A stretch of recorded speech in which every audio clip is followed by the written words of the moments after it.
स्वप्न की जबाबदाऱ्या?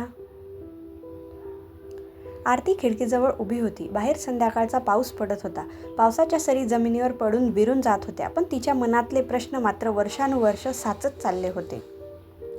स्वयंपाकघरातून सासूबाईंचा आवाज आला. आरती, चहा झाला का गं?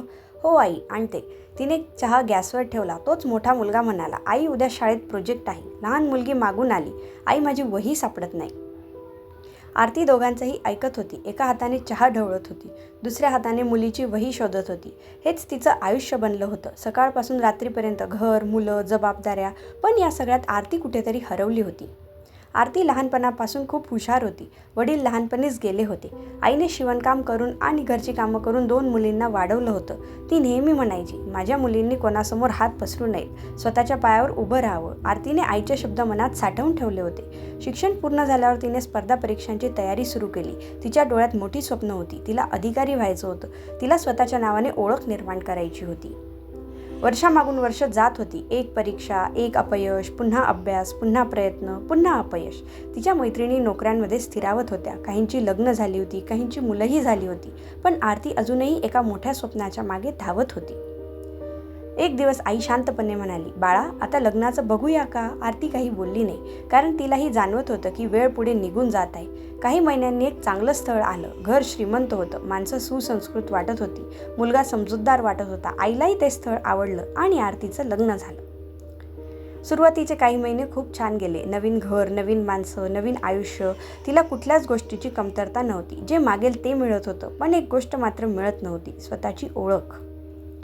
काही वर्षांनी 2 मुलं झाली. त्यांच्या संगोपनात वेळ कसा गेला तिलाही कळलं नाही.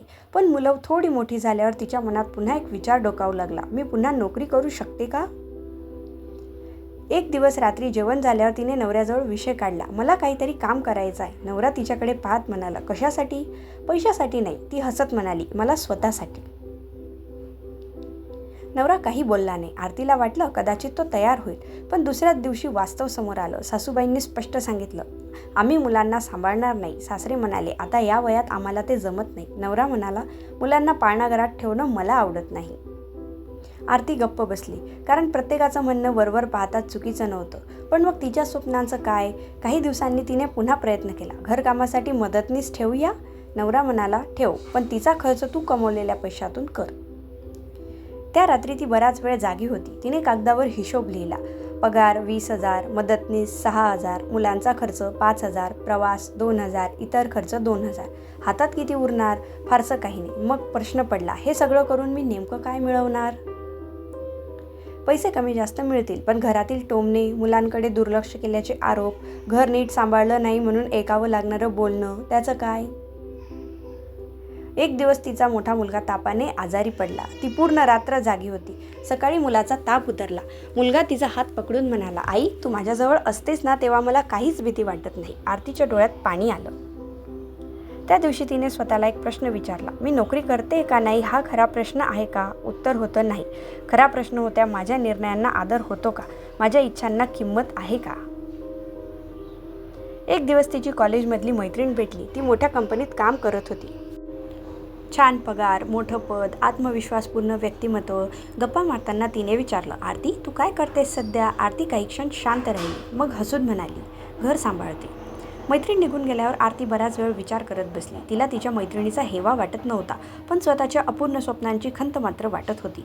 त्या रात्री तिने रडून घेतलं. खूप रडली, कदाचित अनेक वर्षांनी, कारण कधी कधी डोळ्यातलं पाणी मन हलकं करतं. दुसऱ्या दिवशी सकाळी ती उठली आणि आरशासमोर उभी राहिली. स्वतःकडे पाहत म्हणाली, आयुष्याने माझी काही स्वप्न हिरावून घेतली असतील, पण मी स्वतःला हरवू देणार नाही. तिने घर बसल्या करता येतील असे अनेक पर्याय शोधायला सुरुवात केली. ऑनलाईन कोर्स केले, नवीन कौशल्य शिकली, लहान मुलांना शिकवू लागली. नंतर ऑनलाईन क्लासेस सुरू केले. थोडंसं उत्पन्न मिळू लागलं. पहिल्या महिन्यात तिला फक्त 2,000 रुपये मिळाले. पण त्या 2,000 रुपयाचं महत्त्व खूप मोठं होतं, कारण ते पैसे तिच्या आत्मविश्वासाचे होते. हळूहळू तिचं काम वाढलं, अधिक विद्यार्थी मिळाले, तिची ओळख निर्माण होऊ लागली. एक दिवस तिचा नवरा म्हणाला, तू खरंच खूप मेहनत करतेस. आरती हसली, कारण अनेक वर्षांनी कोणीतरी तिच्या प्रयत्नांची दखल घेतली होती.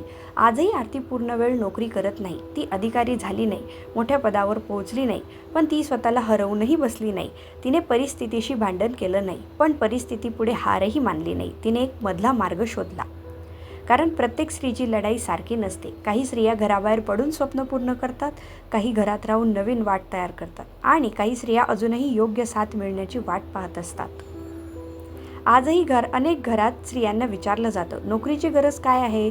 पण कधी कधी गरज पैशाची नसते, गरज असते आत्मसन्मानाची, स्वतःच्या अस्तित्वाची, स्वतःच्या ओळखीची.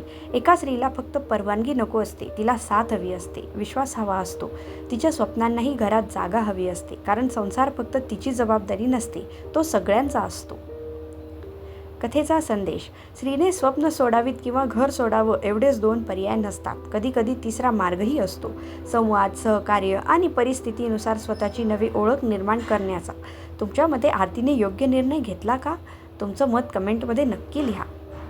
अशीच मनाला स्पर्श करणारी कथा आवडली असेल तर चॅनल सबस्क्राईब करा आणि आपल्या मित्रांसोबत शेअर करा. धन्यवाद.